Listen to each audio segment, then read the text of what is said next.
بسم اللہ الرحمن الرحیم، السلام علیکم۔ کیپٹل ٹاک میں خوش آمدید۔ آج 16 دسمبر ہے اور 16 دسمبر 2025 کو بھارت پاکستان کے خلاف ایک بہت بڑی میڈیا وار ہار گیا ہے۔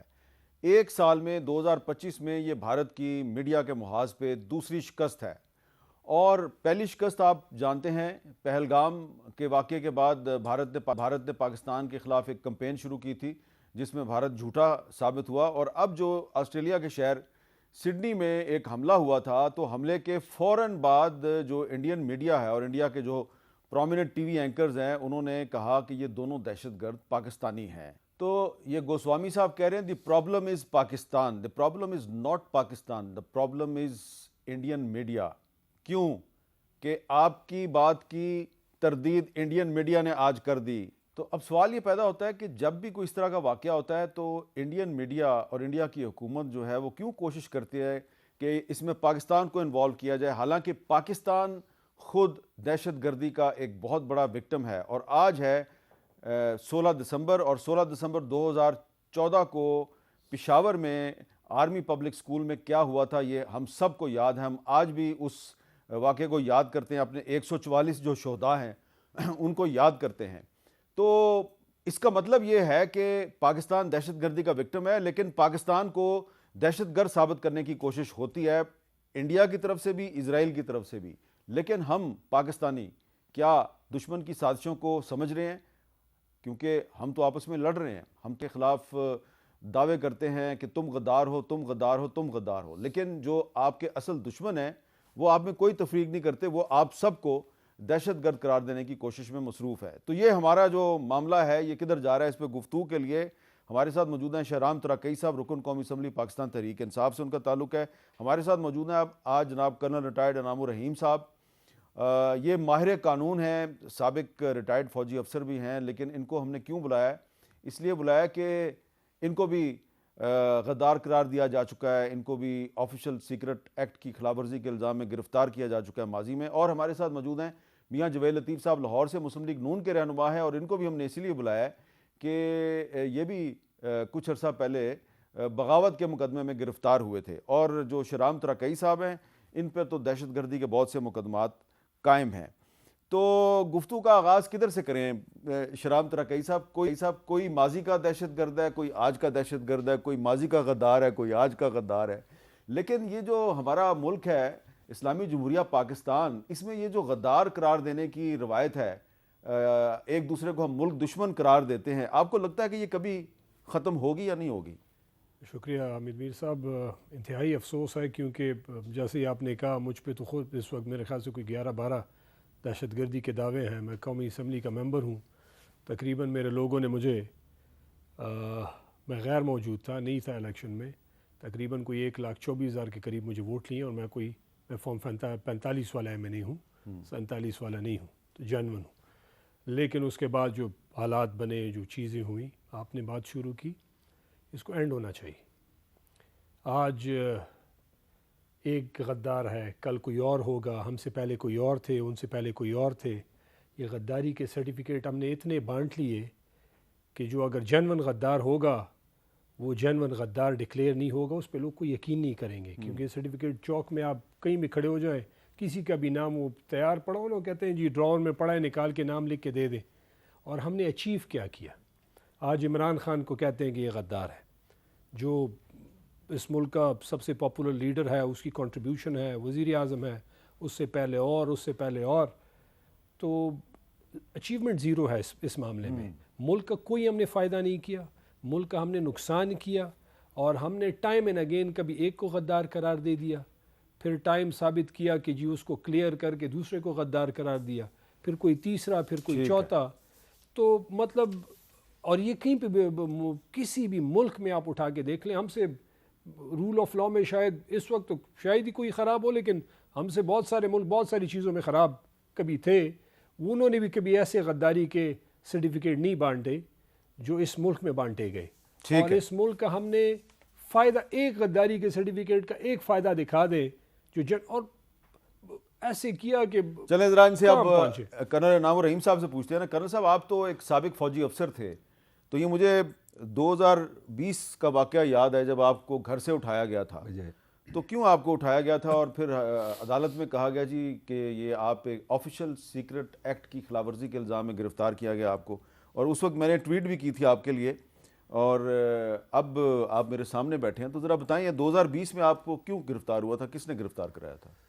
2020 میں دراصل ایک کیس چل رہا تھا اسلام پنڈی ہائی کورٹ میں انگور اڈا کے بارے میں. اس وقت کی قیادت نے انگور اڈا افغان گورنمنٹ کے حوالے کر دیا, اور اس کے اوپر آسم باجوہ صاحب نے ٹویٹ کی کہ ہم افغانستان کے ساتھ بہتر ریلیشن کے لیے وی ہیو ہینڈڈ اوور انگور اڈا ٹو افغان گورنمنٹ. یہ دراصل امریکنز کی خواہش تھی کہ یہ اڈا ان کے حوالے کیا جائے تاکہ بعد میں اگر وہ وہاں سے اپ روٹ ہوں تو وہ کسی جگہ پرامیننٹ جگہ آ کر بیٹھیں. وہاں کے لوگوں نے بھی یہ احتجاج کیا, تو اس پر میں نے ایک ہائی کورٹ میں پٹیشن دائر کی جس میں نے یہ ڈیمانڈ کی کہ ان لوگوں کا ٹرائل ہونا چاہیے جن نے بغیر کسی حکومت کی ایک سینکشن کے بغیر, تو پارلیمنٹ کا کام ہے بارڈر ایڈجسٹ کرنا. اس پہ چودھری نثار صاحب نے بھی بیان دیا. انہوں نے کہا آپ ان دنوں میاں نواز شریف صاحب ایڈمٹ تھے یو کے میں, انہوں نے کہا جی وزیر اعظم بھی ملک میں نہیں, آپ ہم سے پوچھتے, آپ کا کام تو یہ تھا ہی نہیں. وہ اسٹیٹمنٹ موجود تھی. لیکن یہ آپ بات کر رہے ہیں پرانی کر رہے ہیں, یہ آپ اس وقت کی جب یہ کیس دائر چل رہا تھا, دائر 2020 کی بات نہیں ہے, یہ نہیں 2020 میں تو وزیر اعظم تھے عمران خان. نہ یہ نہیں, اس سے پہلے میں مجھے جو ہے اغوا ہونے کی وجہ یہ جو پٹیشن چلتی رہی نا, اچھا پٹیشن چل رہی, اس دوران عمران خان صاحب نے آسم باجوہ کو چیئرمین سی پیک لگایا. اچھا ٹھیک ہے, یہ نیا ٹرننگ پوائنٹ آیا. اس پر میں نے ایک اور پٹیشن دائر کی کہ ان کے خلاف تو آلریڈی انگور اڈا کا کیس پینڈنگ ہے, اور ان کو آپ نے کس طرح سی پیک کا چیئرمین لگایا. ٹھیک ہے, وہ نوٹس ایشو ہو گیا ان کو. اس نوٹس کے اوپر مجھے پھر فیض حمید صاحب نے بھی, ایک بریگیڈ صاحب میرے گھر پہ بھیجے, ایک باجوہ صاحب نے بھیجے, دونوں آئے. انہوں نے کہا جی آپ کیس واپس لے لیں کیونکہ یہ ایسا ایشو نہیں ہے. میں نے کہا آپ کورٹ میں آ کر بیان دیں اگر آپ نے نہیں دیا. اچھا, انہوں نے کہا جی نہیں بیان نہیں دیتے, آپ کیس واپس لے لیں. میں نے معذرت کی, اور تیسرے دن ہی, اور اس سے پہلے ان کا ایک اور چل رہا تھا ایشو کہ سپریم کورٹ میں جب ان کی ایکسٹینشن, عمران خان صاحب نے ایکسٹینشن کا جب وہ بل پیش کی, لیٹر پیش کیا کہ ان کو ہم نے باجوہ صاحب کی ہاں جی باجوہ صاحب کو ہم نے ایکسٹینشن دے دی ہے, تو میں نے وہ بک پیش کی. میں کہا سر اس کتاب میں لفظ ایکسٹینشن دیا ہی نہیں ہوا, یہ دے ہی نہیں سکتے, اور آرمی ایکٹ میں بھی نہیں دیا ہوا. اس کے اوپر اس بینچ نے وہ جو ان کا نوٹیفیکیشن تھا واپس کر دیا. انہوں نے کہا آپ نوٹیفیکیشن جاری کر ہی نہیں سکتے, آپ پارلیمنٹ سے پاس کرائیں. ان کو یہ تھا کہ میں کتاب لے کر وہاں کیوں گیا, اور یہ میں نے کیوں کتاب پیش کی, وہ سارا ان کو پارلیمنٹ میں پھر جانا پڑا. ساتھ یہ ایشو کھڑا ہو گیا. میں نے جب ان کی بات نہیں مانی تو نیکسٹ نائٹ کو 12-1 بجے قریب انہوں نے مجھے میرے گھر میں یہ دروازے توڑتے ہوئے اندر داخل ہو گئے, اور انہوں نے مجھے اریسٹ کر لیا اور لے گئے. اور پھر بعد میں پریس میں یہ دیا جو بڑی خطرناک تھی میرے لیے بھی, میرے خاندان کے لیے بھی, کہ he was the member of Kulbhushan network. یہ ہم نے آج کلبھوشن, ہاں جی, یہ اس نیٹ ورک کے ایکٹیو ممبر تھے. اس نیٹ ورک کے باقی بندے پکڑے گئے ہیں, یہ بچ گئے تھے, تو ان کو ہم نے پکڑ لیا. ان سے پورا مٹیریل برآمد ہوا ہے. He was passing on the nuclear installation کی انفارمیشن ٹو انڈینس. یہ انہوں نے جب ہائی کورٹ پنڈی نے ان سے پوچھتی رہی, پہلے تو انہیں مانا نہیں. اس کے اوپر ہائی کورٹ نے کہا, کیونکہ میرے گھر کے باہر بھی کیمرے لگے ہوئے تھے جو انہوں نے لگوائے ہوئے تھے ہاؤسنگ ڈائریکٹریٹ نے, تو جسٹس طارق عباسی صاحب تھے, انہوں نے کہا جی ڈی جی ہاؤسنگ تھے, آپ ان کیمروں کی ویڈیو لے کر آئیں. تو آر پی او نے کہا جی انہوں نے ویڈیو نہیں دی. انہوں نے کہا ان پہ ایف آئی آر دے دیں. پھر اس کے اوپر پھر انہوں نے نیکسٹ ڈے ایڈمٹ کیا کہ ہمارے پاس ہیں. تو میری اریسٹ کو انہوں نے ایلیگل ڈکلیئر کیا, کیونکہ قانون یہ ہے کہ سویلین کو فوج اس وقت گرفتار کر سکتی ہے اگر وہ سویلین کسی فوجی ادارے میں داخل ہو, پھر پکڑ کے اس کو ہینڈ اوور کر سکتی ہے, وہ بھی سول میں خود نہیں ڈھک سکتی.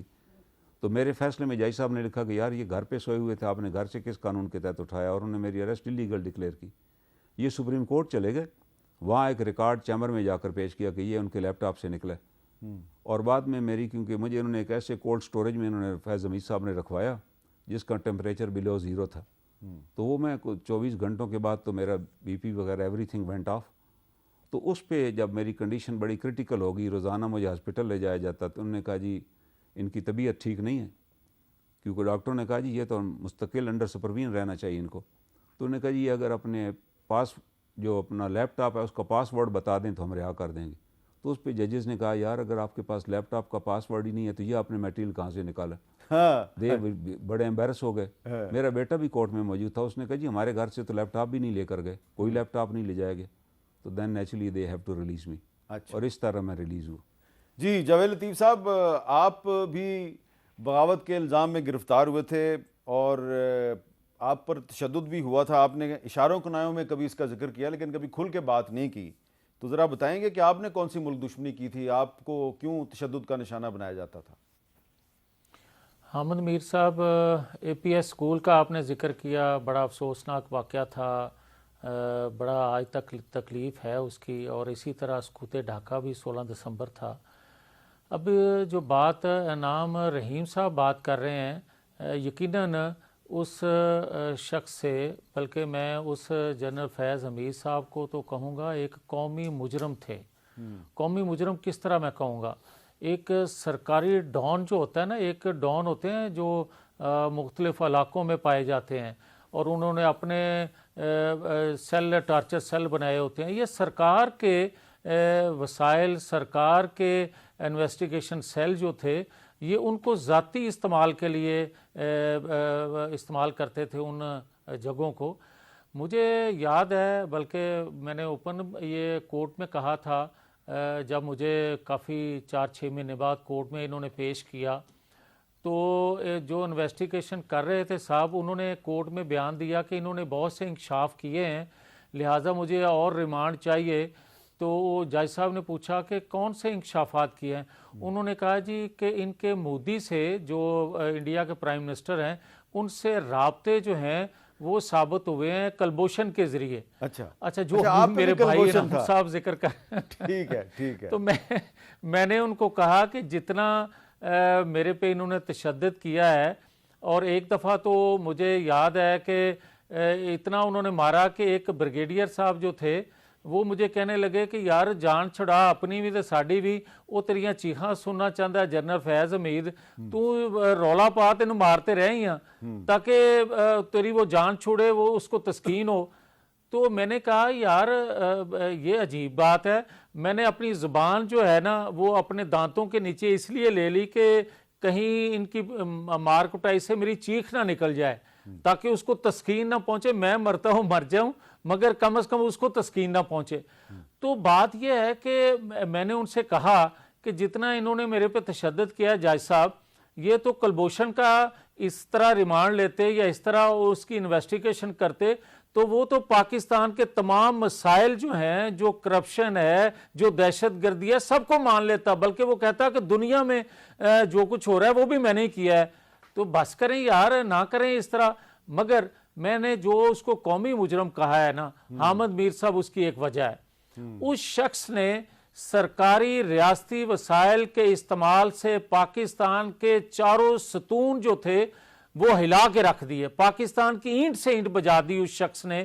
آپ کو یاد ہوگا کہ کابل میں جب چائے کی پیالی لہرائی گئی، خارجہ پالیسی بھی وہی دے رہے ہیں، اور خارجہ پالیسی بنانے والے جو ہیں وہ شاید اس وقت زبان دانتوں کے نیچے رکھ کے چیخ رہے ہوں کہ اے بھی گل یہی کر رہا ہے، پھر داخلہ پالیسی بھی وہی بنا رہا ہے۔ آپ مجھے یہ بتائیں، اور دیکھیں آج ایک ادارے پہ بہت سے لوگوں کو اعتراضات ہوتے ہیں یا بات کرتے ہیں، میں یہ کہتا ہوں کہ اسٹیبلشمنٹ، اینٹی اسٹیبلشمنٹ جو قوم کے اندر ایک سوچ فکر ہے، وہ یہ نہیں ہے کہ ایک ادارے کے وہ خلاف ہیں۔ بدقسمتی سے تمام اداروں سے جو ٹاپ کے لوگ ہیں انہی کا نام اسٹیبلشمنٹ ہے، وہی ایک گروپ جو ہے، ان کے فیصلوں سے لوگوں کے زخم اتنے گہرے ہیں کہ وہ کسی ایک کے متعلق بات کرنے کے لیے تیار ہو جاتے ہیں، جس طرح کے 75 سالوں میں مختلف لوگ کرتے آئے جو اس منصب پہ تھے۔ مگر اس شخص نے وردی میں ہوتے ہوئے کھل کے اتنا باہر آ گئے کہ جتنا ملبہ تھا اپنے ادارے پہ اس بندے نے اپنی خواہشات کی تکمیل کے لیے ڈال دیا، اور آج تک قوم بھگت رہی ہے۔ آج تک لوگ جو ہیں وہ کس تناظر میں دیکھتے ہیں، جس طرح کہ ابھی میرے بھائی ترکئی صاحب بات کر رہے ہیں۔ بات یہ ہے کہ آپ، میں ہوں، حامد میر صاحب ہوں، زید، بلکہ مجھے ایک اور واقعہ یاد آ گیا، اگر آپ کے پاس تھوڑا ٹائم ہو تو میں یہ عرض کرنا چاہتا ہوں۔ حامد میر صاحب، آپ کو یاد ہوگا کہ جنرل قمر جاوید باجوہ صاحب نے بلایا آپ جیسے سینئر لوگوں کو، کچھ پارلیمنٹیرین کو بھی، اور اس نے، میں ابھی جیل سے رہا ہو کے آیا تھا، تو قمر جاوید باجوہ صاحب نے یہ کہا کہ انہوں اجے نصیحت نہیں آئی، ان کا علاج بندوبست کرنے والا ہے۔ مطلب یار ایک آرمی چیف جو ہے ایک میرے جیسے چھوٹے بندے کو, ایک سیاسی ورکر کو جو ایک بات کرتا ہے, اور فیض میر صاحب میرے سے کیوں ناراض تھے کہ میں اپنی پارٹی میٹنگ میں جب ذکر کرتا ہوں کہ یہ غیر آئینی ہے, یہ غیر قانونی ہے, اس کو ہمیں قبول نہیں کرنا چاہیے, تو وہ بھی اس کو ناگوار گزرے. یہ تو کوئی طریقہ نہیں ہے, اور اسی طرح پاکستان کی بربادی ہوئی ہے. اچھا, اب شہرام ترکی صاحب, ہم تو یہ والی اگر باتیں کریں گے نا تو 3-4 گھنٹے تو کہیں نہیں گئے, لیکن مجھے یہ بتائیں کہ یہ آپ کو کیا لگ رہا ہے کہ ایک سابق D G I S I کی اکاؤنٹیبلٹی ہوئی ہے, یہ کافی ہے یا ان سے جڑے ہوئے سب لوگوں کی اکاؤنٹیبلٹی ہونی چاہیے, اور کیا اس کے کوئی پاکستان کی پالیٹکس پہ اچھے اثرات مرتب ہوں گے یا نیگیٹو اثرات ہوں گے؟ دیکھیں, یہ ہم بڑے کھل کے کہتے ہیں, اور ساری پولیٹیکل ہمارا بڑا کلیئر سٹانس ہے. ہر بندہ کوئی کھل کے کہتا ہے, کوئی خاموشی سے کہتا ہے کہ جو پالیٹکس ہے نا ان کو پالیٹیشین تک چھوڑ دیا جائے. اس میں ان لوگوں کی دخل اندازی نہیں ہونی چاہیے جو ان کا رائٹ نہیں ہے. ملک کو پالیٹیشین چلاتے ہیں, وہ اچھے ہیں, وہ برے ہیں, وہ ہر 5 سال بعد الیکشن لڑتے ہیں. لیکن اگر پالیٹیشین جو ہیں وہ فیض حمید سے کہیں کہ اسمبلی کا اجلاس ہو رہا ہے اور بجٹ کے لیے بندے پورے نہیں ہو رہے, بندے پورے کر کے دو. دیکھیں, میں اگر آپ ہسٹری اٹھا کے دیکھ لینا 78 سال کی ہسٹری, تو اوور دا ایئرز مختلف ادوار میں یہ کام ہوئے ہیں. ہاں, آج بھی, آج تک تو کوئی اچھا کام تو نہیں ہے نا. کوئی ہم میسج کیا دے رہے ہیں؟ آج آپ کی جو پالیٹکس ہے, ہم سب جتنے بھی پالیٹیشنز ہیں یا جو لوگ ہمیں ووٹ دیتے ہیں, آپ کی پوری ٹیم یہاں پہ جو کھڑی ہے, یہ بھی اس کا رائٹ ہے کسی کو ووٹ دے. اگر ہم کسی کو پسند نہیں ہیں تو ووٹ کے ذریعے اگلے بار ہم نہیں آئیں گے, کوئی اور آئے گا, کیونکہ ہمارے معاملات لوگوں کو پسند نہیں ہوں گے. لیکن جب آپ ان معاملات میں انٹرفیرنس کریں گے تو at the end of the day cost کس کو دینی پڑے گی؟ پولیٹیکل ادارے کو تو دینی پڑے گی, پارلیمنٹ کو 25 کروڑ لوگوں کو دینی پڑے گی. آپ کی اکانومی کو دیکھ لیں, آپ کے لا اینڈ آرڈر کو دیکھ لیں, آپ کی ساری چیزوں کو دیکھ لیں. تو جو آپ نے سوال کیا کہ یہ ہونا چاہیے, بالکل A to Z ہونا چاہیے, اور اس کو روکنا بھی چاہیے. آپ دیکھیں, جس ادارے کا فوج ہے اس کا کام ہے سیکیورٹی کو مینٹین کرنا. دوسرا ادارہ ہے پارلیمنٹ, اس کا ایک اور ہے, میڈیا کا ایک اور ہے, تیسرے کا ایک اور ہے. ہر ادارہ اپنے ڈومین میں کام کرے گا تو یہ ملک کھڑا ہو جائے گا. بالکل ٹھیک ہے. اگر ہم یہ کام نہیں کریں گے تو ڈیزاسٹر میں آپ کھڑے ہو گے نا. آپ ملک کو کہاں پہ لے آئیں؟ آج آپ کی اکانومی شٹرڈ ہے, کوئی آپ کی اکانومی, میں آج ایک آرٹیکل پڑھ رہا تھا, ارجنٹینا کے بعد دوسرا ملک جو پاکستان بن گیا ہے, جو سب سے زیادہ IMF سے ہم نے قرضے لیے ہیں. جو قرضے ہم لیتے ہیں وہ ہم ادھر لگاتے ہی نہیں ہیں لانگ ٹرم اس میں, جس سے ملک کھڑا ہو جائے. فائر فائٹنگ کر رہے ہیں, ٹھیک ہے جی, اور یہ اوور دا ایئرز ہوتا آ رہا ہے. اسی کے ساتھ آپ کی لا اینڈ آرڈر کی سچویشن دیکھ لیں. آپ نے APS کی بات کی, میں ہیلتھ منسٹر تھا جب یہ افسوسناک واقعہ ہوا. نئے بنے تھے منسٹر, میں ہیلتھ منسٹر تھا. میں LRH کے ہاسپٹل کے اس میں کھڑا تھا, ایمرجنسی میں کھڑا تھا, جب یہ ننھے معصوم بچے, ٹیچرز, ان کے والدین, وہ اللہ کبھی نہ دکھائے, کسی کو نہ دکھائے کہ جس تکلیف سے وہ سارے لوگ گزرے ہو, قوم گزری ہے. لیکن میں یہ سوال بات اس لیے کر رہا ہوں کہ جو 11 سال گزرے ہیں, ہم نے لا اینڈ آرڈر کے پہ اتنا بڑا پوری قوم اکٹھی ہوئی, سب کچھ ہوا, آج ہم پھر دہشت گردی کے اس میں کھڑے ہیں. کیا ہم نے اپنے, بندہ تھوڑی دیر کے لیے بھول جائے کہ میں عابد میر صاحب کو نہیں پسند کرتا, یا لطیف صاحب کو نہیں کرتا, یا میں کرنل صاحب کو نہیں کرتا, یا کسی اور کو, ہم یہ انالیسس کر لیں کہ ہم نے 11 سال میں اتنا بڑا واقعہ ایک ہوا, پھر چارسدہ یونیورسٹی کا ہوا, بہت سارے ریسنٹلی جو ہے کیٹ کالج پہ حملہ ہوا, ہم نے اس میں سے یہ اتنے سارے ایونٹس ہوئے اور اتنی زیادہ دہشت گردی ہوئی, ہم نے جو پالیسیز بنائیں اس میں ہم نے کیا غلط کیا, کیا ہم نے ٹھیک کیا, کیا ہم نے کھویا, کیا ہم نے پایا؟ اور 11 سال بعد آج ہم نے کچھ اچیو بھی کیا, ہم نے قوم کو امن دیا, ہم نے اس سے کچھ سیکھا. اگر ہم آپس میں اسی طرح لڑتے رہے اور ایک دوسرے کو بلیم گیم اور حقیقت سے منہ چھپا کے ذاتی اس میں پھنسے رہے, تو اللہ نہ کرے کہ ہم ادھر پہنچ جائیں. اور یہ مطلب ہماری عمر گزری ہے, اس میں جو عمر میں بڑے ان کی زیادہ, ہماری کم, لیکن ہم گزرتے ہوئے دیکھ رہے ہیں کہ جی پاکستان کل آج سے بہتر تھا, پرسوں کل سے بہتر تھا. تو مطلب تو ہم سیکھ نہیں رہے نا ان چیزوں سے. اکاؤنٹیبلٹی بالکل ہونی چاہیے. 16 دسمبر کے حوالے سے ایک چیز پازیٹیو ہے, اور وہ یہ ہے کہ جو اے پی ایس پشاور کے سانحے میں جو ملوث جتنے بھی کردار تھے، جو وہاں پہ 6 ٹیررسٹ موجود تھے وہ تو وہیں پہ مارے گئے، ان میں سے کوئی بھی پاکستانی نہیں تھا۔ ابو شامل تھا، وہ چچنیا کا تھا، نعمان شاہ جو ہے یہ ہیلمند کا تھا افغانستان کا، وزیر عالم جو ہے یہ بھی ہرات افغانستان کا تھا، کاتب الزبیدی یہ مصر کا تھا، محمد زاہدی مراکش کا تھا، جبران السعیدی جو ہے یہ سعودی عرب سے تھا۔ اور اس کا جو ماسٹر مائنڈ تھا ملا فضل اللہ، وہ جون 2018 میں کنڑ میں مارا گیا۔ عمر منصور جو آپریشنل ماسٹر مائنڈ تھا یہ جولائی 2016 میں ننگرہار میں مارا گیا، اور صدام جان جو کہ کو فیسیلیٹیٹر تھا اس سارے منصوبے میں، یہ دسمبر 2014 میں خیبر ایجنسی میں مارا گیا۔ تو تمام جو لوگ ہیں مدار سانحہ اے پی ایس پشاور کے وہ سارے مارے جا چکے ہیں، لیکن جو دشمن ہے اس کی سازشیں ابھی تک جاری ہیں۔ اس پہ مزید گفتگو کرتے ہیں ایک وقفے کے بعد۔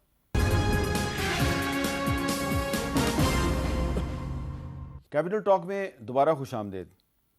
آپ کو یاد ہوگا کہ ہم نے ایک لاہور کے صحافی تھے مدثر نارو، 2018 میں وہ ڈس اپیئر ہو گئے تھے، لاپتہ ہو گئے تھے، مسنگ ہو گئے تھے۔ اس کے بعد سے ہم نے بڑی دفعہ ان کے لیے آواز اٹھائی۔ ان کے کیس میں عمران خان صاحب جب وزیر اعظم تھے تو ان کو بھی عدالت نے بلایا، پھر شہباز شریف صاحب وزیر اعظم بنے ان کو بھی عدالت نے بلایا، اور پھر ان کے مقدمے میں ان کی جو بیوی تھیں وہ اس کو فالو کر رہی تھی، پھر ان کی بھی پرسرار حالات میں موت واقعہ ہو گئی۔ اور اب جو ان کے بوڑھے والدان ہیں اور ایک چھوٹا بچہ جو ہے سچل، وہ جو ہے عدالتوں کے چکر لگاتا ہے، لیکن اب تو اس کیس کی بھی ہیئرنگ نہیں ہوتی۔ تو یہ جو مدثر نارو ہیں ان کو کیوں اٹھایا گیا تھا؟ انہوں نے ایک پنجابی کی نظم لکھی تھی اور وہ انہوں نے اپنے فیس بک پہ پوسٹ کر دی تھی۔ نظم کیا تھی؟ خلقت دائے اللہ بیلی ہندی پئی یہ ٹھا ٹھا ٹھا ہور کی ہندائے مارشل لا، سچی گل سنا نہیں سکدے ٹی وی تے خبر چلا نہیں سکدے، جھوٹ نو دتا ہے سچ بنا ہور کی ہندائے مارشل لا۔ اور اس نظم کو پوسٹ کرنے پر یہ اٹھا لیے گئے، غائب ہو گئے۔ ان کو یہ اپنی فیملی کے ساتھ چھٹیاں منانے گئے تھے شمالی علاقہ جات میں، وہاں سے ان کو غائب کیا گیا اور آج تک یہ غائب ہیں۔ تو کرنل انعام الرحیم صاحب، کیونکہ آپ لاپتہ افراد کے رہے ہیں، اس کیس میں تو ایمان مزاری وکیل تھی، میں بھی تھا ان کے ساتھ، شروع میں آپ بھی تھے، اس کیس میں آپ بھی تھے، تو کوئی آپ نے کبھی پتہ لگایا کہ یہ جو لوگ مدثر نارو تو بلوچستان کا نہیں تھا، خیبر پختونخوا کا بھی نہیں تھا، لاہور کا صحافی تھا، اس کو کس نے غائب کیا؟ کون غائب کرتا ہے ان لوگوں کو؟ یہاں تک ہو گیا کہ اس کے بارے میں جو کمیشن آف مسنگ پرسنز تھا اس نے وہاں پولیس سے رپورٹ منگوائی، اور اس رپورٹ میں جو لوگوں کے بیانات تھے وہ بیانات بھی غائب کر دیے گئے، وہ بھی ہائی کورٹ میں نہ پیش کیے گئے۔ اور اس کے اندر بھی یہ ہوا کہ عطر من اللہ صاحب نے یہ اس میں ایک ججمنٹ بھی دی، انہوں نے کہا یہ تمام لوگ جو پرائم منسٹر ہیں ان سب پہ آرٹیکل 6 میرا دل لگاؤں۔ انہوں نے کہا اٹ اٹیکس دی آرٹیکل 6، کیونکہ ان کی ذمہ داری ہے شہریوں کو تحفظ فراہم کرنا، اور prime minister is responsible because human right violation is, that's why انہوں نے دونوں پرائم منسٹر کو طلب کیا۔ اور پہلے آپ تھے وکیل تو آپ کو اٹھا لیا، جی اب ایمان مزاری وکیل ہیں تو آج کل ان کے پیچھے لگے وہ بھی ہوئے ہیں۔ زیر عتاب، بالکل اسی وجہ سے زیر عتاب ہیں۔ تو وہ بیچارہ بچہ چھوٹا سا تھا جب آیا کرتا تھا، ابھی اس کی ہم سالگرہ منایا کرتے تھے جب وہ آتا تھا، اس کی دادی بھی ساتھ آتی تھی، اور پھر اس کا بھی اسی طرح ہوا کہ انہوں نے کہا جی ہم نے رہا نہیں کرنا۔ ایک سٹیج ایسی آ گئی تھی کہ ہمیں اشارات دیے گئے، انڈیکیشن دی گئی کورٹ میں کہ جی عنقریب وہ اس کا ہم نے پہنچ گئے ہیں جی، ہم انشاءاللہ تعالی رہا کر دیں گے۔ اس کی مدر کو بھی فون کیا گیا کہ آپ کا بچہ ٹھیک ہے، اس کو باقاعدہ کھانا مل رہا ہے اور ہی از ہیپی، اور چند دنوں میں آ جائے گا۔ اس نے وہ نمبر بھی پرائم منسٹر کو دیے، عمران خان صاحب سے پھر ملاقات کرائے گی۔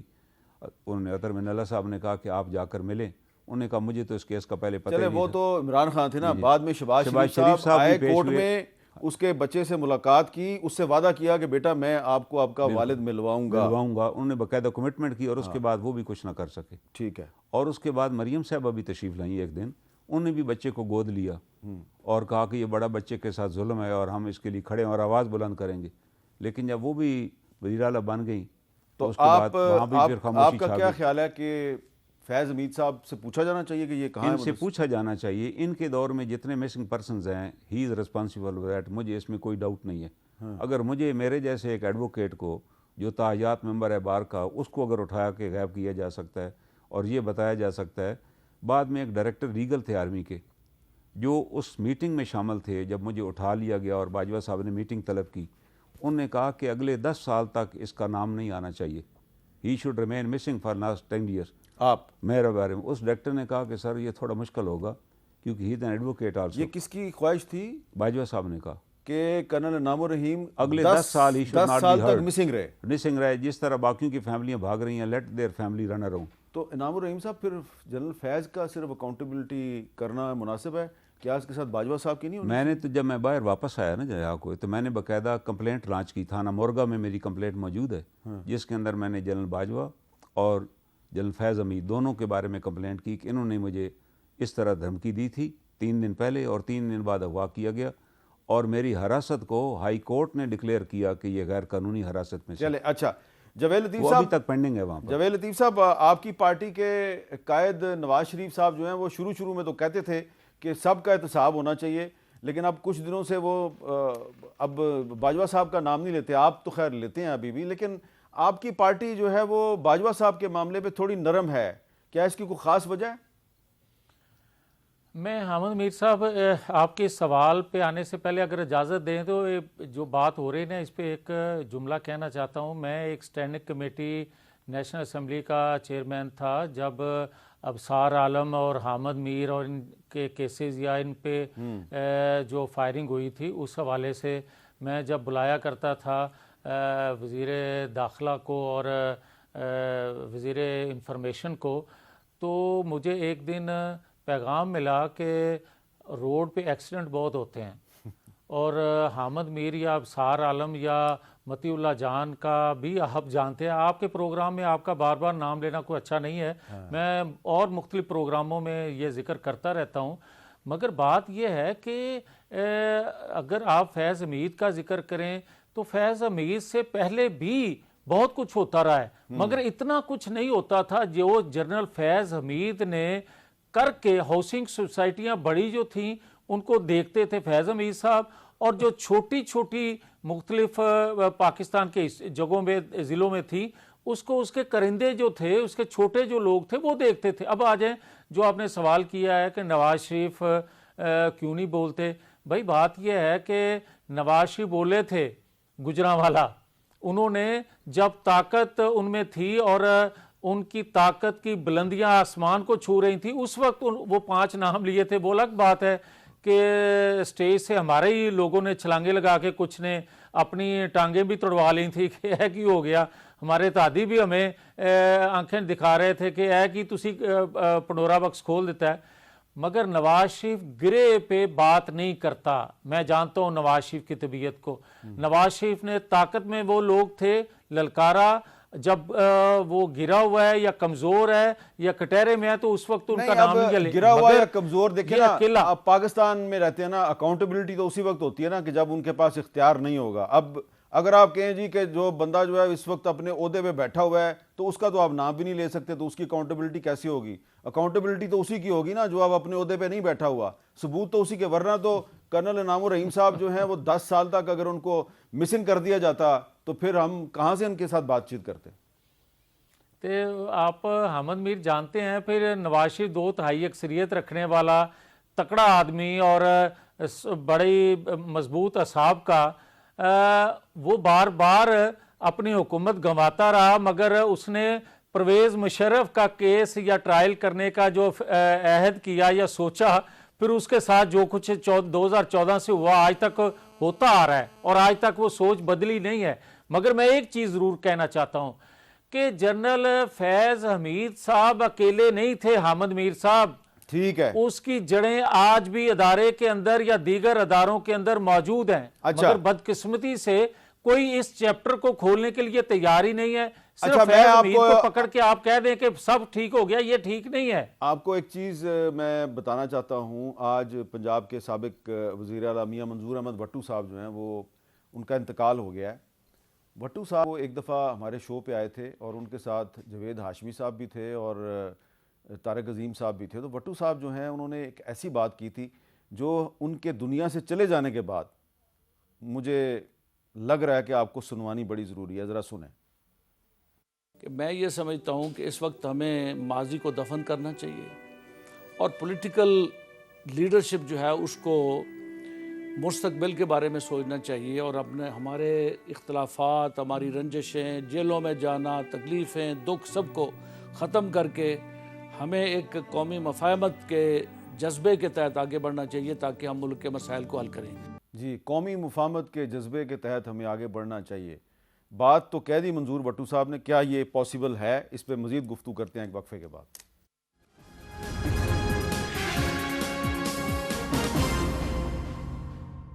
کیا پاکستان کے موجودہ حالات میں کوئی مفاہمت ہو سکتی ہے؟ حکومت اور اپوزیشن کے درمیان کوئی مذاکرات دوبارہ شروع ہو سکتے ہیں؟ ترقی صاحب۔ شکریہ جی، انتہائی بریف آپ نے کہا، کم کریں تو دیکھیں شروع حکومت کرے گی۔ آج بھی عمران خان کی بہنیں اڈیالہ کے باہر کھڑی ہیں، اس کے اپنے بھائی سے ملنا چاہتی ہیں۔ انہوں نے ہم سے زیادہ تکلیفیں کاٹی کیونکہ ان کا زیادہ ہوا، ہمارا بھی سٹارٹ ہے، ہمارا شاید ان سے سیویئر ہے، لیکن کیونکہ بہت گراس روٹ لیول تک ہم پہ ظلم زیادتیاں ہوئی، لیکن اس کو رکنا چاہیے۔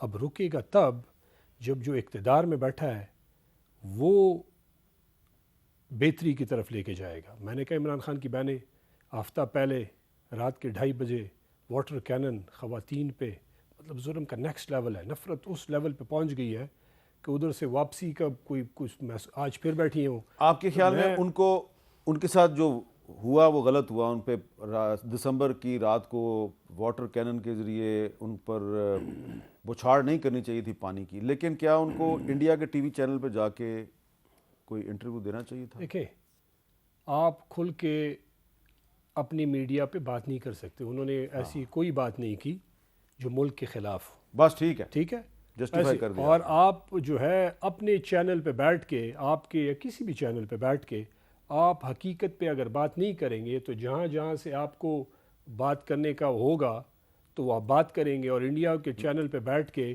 انہوں نے ملک کے خلاف کوئی بات نہیں کی۔ بالکل ٹھیک ہے، لیکن ویسے میں آپ کے انفارمیشن میں لے کے آ رہا ہوں کہ نورین خان صاحبہ جو ہیں وہ ہمارے شو پہ میرے پروگرام میں گفتگو کر چکی ہیں۔ نہ میں یہ نہیں کہہ رہا کہ وہ گفتگو نہیں کر سکتی۔ اوور آل جو میڈیا کا کنٹرول ہے وہ آپ بھی جانتے ہیں اور ہم بھی جانتے ہیں۔ آپ لائیو شو نہیں کر سکتے، مطلب آپ 7 بجے 8 بجے کا شو 7 بجے ریکارڈ کر کے 8 بجے کرتے ہیں، یہ میں نے پہلے کبھی نہیں دیکھا۔ تو یہ ایک ریالٹی ہے، آپ نے بات کی اس پہ میں آ جاؤں پھر بات ختم کرتا ہوں۔ حکومت کو چاہیے کہ حکومت گیپ دے، اسپیس دے اپوزیشن کو، عمران خان کو اپنے فری ٹرائل کو کھول دے۔ وہ اگر مجرم ہے تو مجرم، اگر نہیں ہے اس کے کیسز ہم سمجھتے ہیں تحریک انصاف کے ختم ہو جائیں گے، پولیٹیکل لوگوں کو اس سے ملنے دیا جائے، بہنوں کو ملنے دیا جائے، عمران خان کی بیوی سے جو بشرا بی بی ہے اس کی فیملی کو اس سے ملنے دیا جائے۔ جی جاوید لطیف صاحب، تبھی جا کے چیزیں آگے بڑھیں گی۔ میں انعام الرحیم صاحب کو سکپ کر کے آپ کے طرف آ رہا ہوں کیونکہ آپ کا تعلق مسلم لیگ نون سے ہے۔ جو کچھ آپ کے ساتھ ہوا وہی کچھ اگر اب پی ٹی آئی والوں کے ساتھ ہو رہا ہے تو مسئلہ حل ہوگا یا مزید بگڑے گا؟